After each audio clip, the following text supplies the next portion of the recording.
Hi, guys, and good morning. Welcome back to Morant's Rants. Plenty of good information, a little bit of motivation, a whole lot of truth, no financial advice. So I want to go over a couple things with you guys for 2023 for GameStop. I'm already getting ready for the next earnings report. I've been running through it. It's pretty wild, but I'm going to go over it with you guys. And I'm going to look at my notes, and we're going to go over this. This is the filing from last year on the 10K at the end of the year, which the end of GameStop's annual year, it ends, the fiscal year ends January, every January. And then it gets reported out in March. That's why we're all ready for March. But I'm going to go to page 2 because I want to show you guys something here as I scroll through. This is how many stores are open in America alone, 3,018.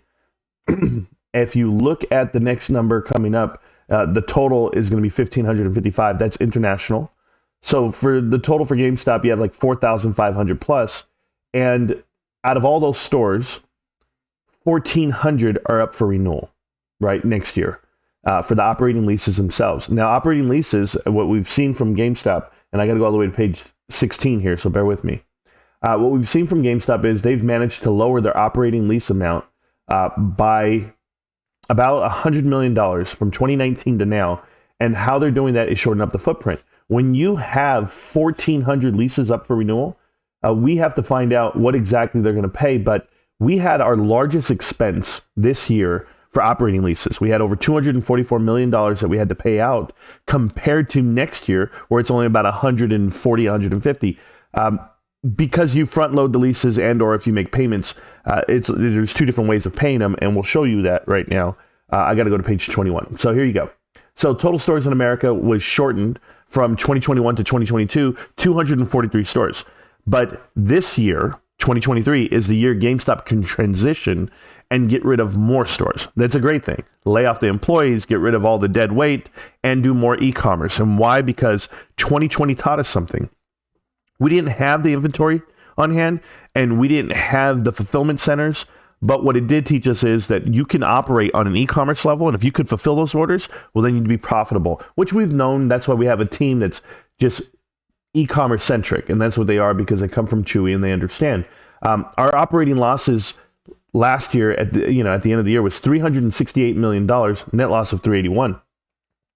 I don't see how we can really go lower than that. I've been looking at it from our standpoint right now. Our SG&A right now is at $368 million a quarter. That's what we're averaging. Total $1.2 billion on SG&A. Last year, we did $538 million for quarter 4. I don't think it's going to be that high this year. I don't think quarter 4 is going to come out that high, but I know moving forward, we're going to keep going lower. And I know we actually went down 10, 11% on operational losses quarter over quarter. So we have these 10% increases, right? These improvements. And this is what should be known on Wall Street, but nobody wants to talk about it. And I'm going to go over my notes really quick because I have page 22 to show you. I named all the pages. And so right here, collectibles. Collectibles in itself is where we make up a lot of the money that we've lost. But I treat collectibles and apparel like I do produce if you're at a grocery store. Produce is the number one indicator that somebody comes back to the grocery store. If the produce is fresh, if it's the dates are rotated and people see it, stacked really high, you stack it high, watch it fly type deal. And the same thing happens for collectibles. People do not buy collectibles online. That's what they show you there for the 575. I know they do $579 million, but people would rather go to the store for that treasure hunt mentality of, I don't know what's there, let's go look. It just gives you a reason to go back. So that's what collectibles does for GameStop. People can buy games all they want. They can buy PC components all they want. You order it online, it comes to you. People, that's the normal thing to do. But you just never know what might catch your eye. It's called impulse buying. So when somebody walks into the store and they see the collectibles, that's why collectibles are up, because people are actually walking in and seeing what it is. So I never want GameStop to get away from that. And of course, the deals they have. We'll go to F3 on the pages. It's going to get there right now. When we get to F3, because, I'm scrolling this morning. I've been reading.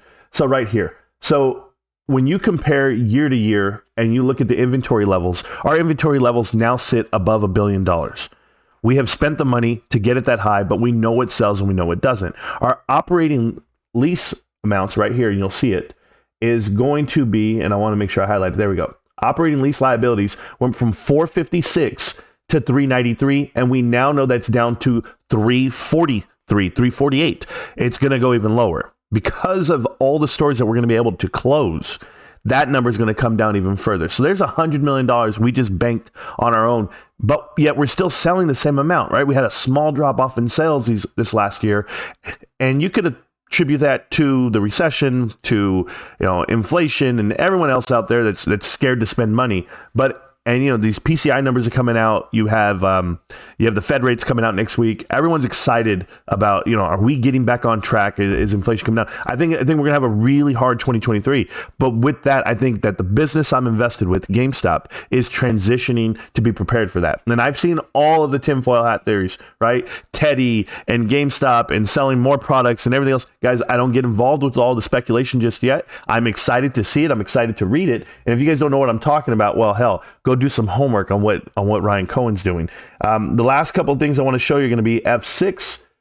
We'll go over it. And F6 is here. And I wonder why I put this on here. Net loss in itself. But when I look at this, I look at merchandise inventories, okay? The inventory levels previous and what we spend was millions of dollars in the hole. We're millions of dollars in the hole, but now we're above it. And our operating leases is above it. Our cash flow is positive. And I want you to look at cash flow, okay, right here. We were burning $400 million 3 years ago. We were burning $400 million a year ago. Now we were in the plus during the pandemic because none of the stores were open. So we actually had a plus. So we found out if you do e-commerce, you're going to make some money here. It's going to work out in your favor. So that's what that means. The $123 million cash flow positive for the year is what we had. And I'm telling you now, we have it after 3 quarters. We had $177 million. You don't think we're going to have it in quarter 4? Let's go find out together. But I know it's coming 2023. I think it's going to be positive the whole way through because we have the best operators, guys. We have amazing operators. And I want to look at F18. We're going to go all the way down. So I tell you the pages so that you can look it up yourself. So if you guys are ever wondering, like, well, what the hell's Marantz looking at? Right here on F18, you're going to see operational lease costs. So you see how much it costs for total rent expense of $360 million. It came down $30 million, right? But the key number to all of this is here. Right here is the next 5 years of operational leases for GameStop.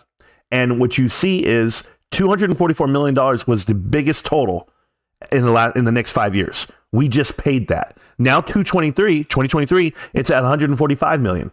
Then you come down to under $100 million, then $60 million, then $42 million, then $69 million. And why?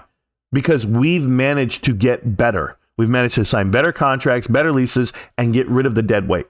So this is what you have to look forward to. It's paid off in two sections here, and I can read it to you. But as you see down here, the present value liabilities consist of $210 million classified as current portion of operating leases and $393 million classified as long-term operating leases. So you can pay up all the money you want in the world at 244, which we've done. That's already gone, guys. Look at what we have to look forward to. You have under $100 million is what we'll be making payments on operating leases moving forward. That means we will be more profitable. It'll hit the SG&A line. And remember, all we have to deal with what?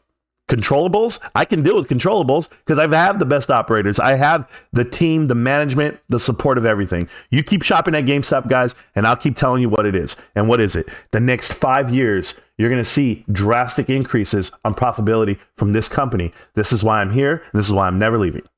GameStop. Can't stop, won't stop. GameStop. I'm going to see you around, millionaires. Enjoy your Saturday. Peace.